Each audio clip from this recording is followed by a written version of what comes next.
कश्मीर में आतंकी की मौत पर मातम।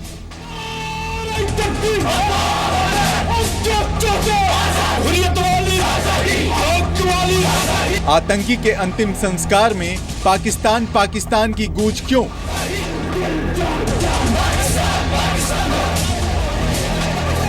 आतंकी के जनाजे पर पाकिस्तान का झंडा क्यों?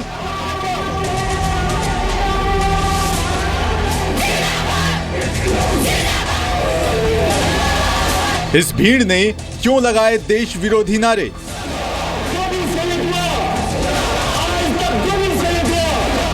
हिंदुस्तान की खाते हैं, पाकिस्तान की गाते हैं।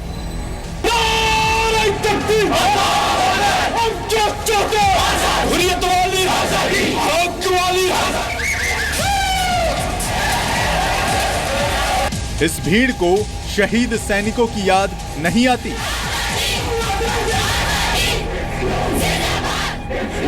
आतंकी को बंदूक की सलामी क्यों?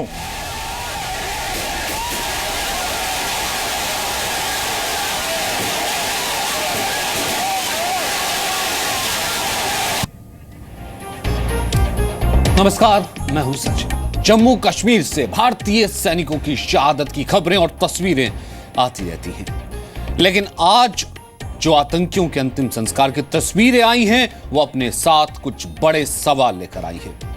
कश्मीर में सैनिकों की शहादत पर जो भीड़ कभी नहीं जुटती, वो भीड़ आतंकियों के अंतिम संस्कार में दिखाई दे रही है। आतंकियों को बंदूक की सलामी दे रही है, देश विरोधी नारेबाजी कर रही है। बड़ा सवाल यह है कि क्या इस भीड़ को शहीद सैनिकों की याद नहीं आती?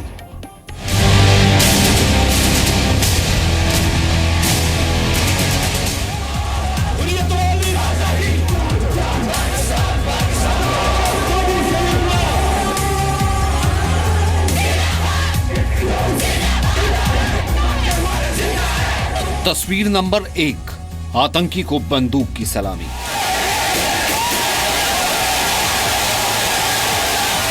तस्वीर नंबर 2, पाकिस्तान के झंडे में लिपटा आतंकी का शव।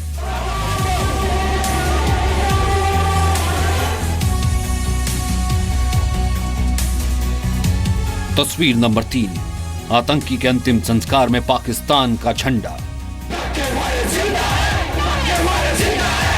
तस्वीर नंबर 4, सुरक्षा बलों पर पत्थरबाजी। जम्मू कश्मीर के पुलवामा और शोपियां से आई इन तस्वीरों में बड़ा सवाल छिपा है। ये तस्वीरें सवाल पूछ रही हैं कि आखिर एक आतंकी को बंदूक की सलामी क्यों? आतंकी के अंतिम संस्कार में देश विरोधी नारेबाजी क्यों? और पाकिस्तान से आतंक का पाठ पढ़कर देश में दहशत फैलाने वाले शख्स के लिए आंसू क्यों? ये भीड़ हिजबुल मुजाहिदीन के आतंकी रईस कचरू और फारूक अहमद हुर्रा के अंतिम संस्कार में जुटी। इन दोनों आतंकियों को सुरक्षा बलों ने पुलवामा में एक मुठभेड़ में मार गिराया था, लेकिन इस भीड़ को देश में आतंक फैलाने वाले इन आतंकियों के कारनामे दिखाई नहीं देते।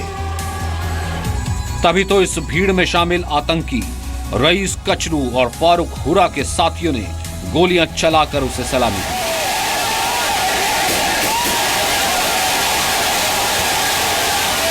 आतंकी कचरू के अंतिम संस्कार के लिए हजारों की तादाद में इकट्ठा हुए लोगों की सोच में हिंदुस्तान से पहले पाकिस्तान दिखता है। तभी तो अंतिम संस्कार से पहले पाकिस्तान के समर्थन में नारे लगे।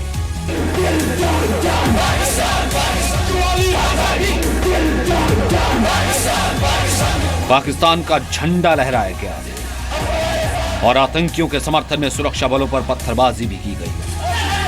हिंदुस्तान का खाने वाले और पाकिस्तान का गाने वाले इन लोगों को देश के लिए शहीद होने वाले भारतीय सैनिकों की कुर्बानी नहीं दिखती, लेकिन एक आतंकी के जनाजे को पाकिस्तान के झंडे में लपेटना याद रहता है।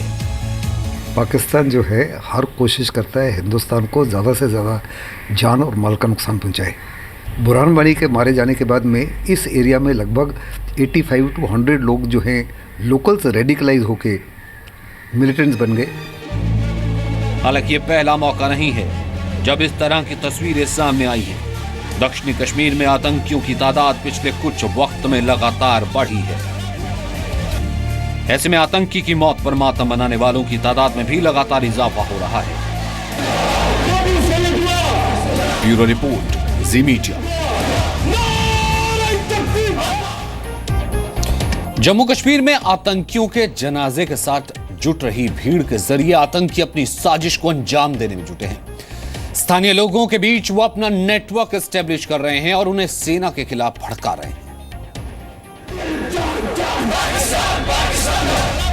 आतंकियों के अंतिम संस्कार में लोगों की भीड़, आतंकियों के समर्थन में सुरक्षा बलों पर पत्थरबाजी। इस तरह की तस्वीरें कश्मीर में पहले भी कई बार देखी जा चुकी हैं और आतंकियों ने भारत के खिलाफ अपनी मुहिम के लिए इसे भुनाने का जरिया बना लिया है।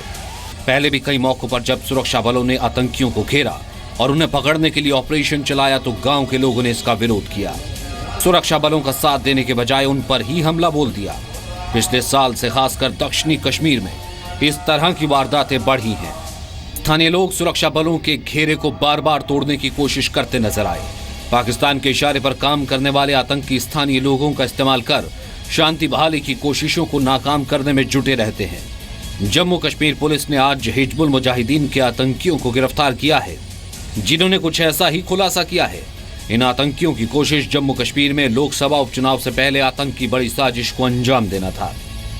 इस केस में एक जुबैर अहमद बदर नामी मिलिटेंट जो कि नई बस्ती कैमू का रहने वाला है, उसको अरेस्ट किया है और उसके पोजीशन से एक पिस्टल, 3 लाइव राउंड्स और 2 AK magazine along with pouch हमने बरामद किए। उसकी तफ्तीश पे हमें और भी उसके साथियों के नाम पता चले हैं और उनको भी हमने गिरफ्तार किया है, जिसमें अभी तक 6 लोग अरेस्ट हो चुके हैं और भी कई अरेस्ट बाकी हैं। आतंकी बुरहान वानी के मारे जाने के बाद से सोशल मीडिया के जरिए आतंकियों ने अपनी मुहिम तेज की है और इसमें उन्हें स्थानीय लोगों का साथ मिल रहा है। सुरक्षा बलों के मुताबिक आतंकी स्थानीय लोगों की मदद से नए वीडियो जारी कर रहे हैं और लोगों में दुविधा फैला रहे हैं। इतना ही नहीं, स्थानीय लोग आतंकियों के लिए ग्राउंड वर्कर्स की तरह काम कर रहे हैं। कई बार तो ये लोग आतंकियों को फर्जी पहचान के जरिए सिम कार्ड जैसी सुविधाएं भी मुहैया कराते हैं। यानी कश्मीर में आतंकियों के सफाई के लिए जरूरी है कि स्थानीय लोगों से जुड़े उनके नेटवर्क को तोड़ा जाए। सुरक्षा बलों के लिए अब तक ये एक बड़ी चुनौती साबित हुई है। ब्यूरो रिपोर्ट, जी मीडिया।